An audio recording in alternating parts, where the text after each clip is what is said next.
ఆధునిక ఆలయాలైన జలాశయాలు జలకళతో సిరులు బండిస్తున్నాయి. రాయలసీమ హార్టికల్చర్ హబ్గా ప్రపంచ పర్యాటక కేంద్రంగా మారుతుంది. రాయలసీమలో కర్నూలులో తొందరలోనే కర్నూలు హైకోర్టు బెంచ్ వస్తుంది. కడపలో steel plant, space city, defence corridor, aerospace, automobile, electronics, ఇక్కడే ఓర్వకల్లో డ్రోన్ సిటీ, రాయలసీమ మొత్తం green energy, food processing, cement పరిశ్రమలు వస్తున్నాయని చెప్పి నేను మీకు తెలియజేస్తున్నా.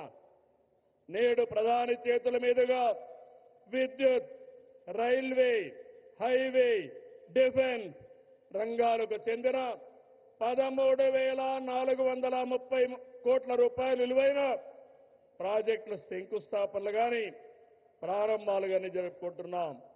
4,922 కోట్ల విలువైన కొప్పర్తి, ఓర్వకల్ ఇండస్ట్రియల్ నోడ్స్ వస్తున్నాయి.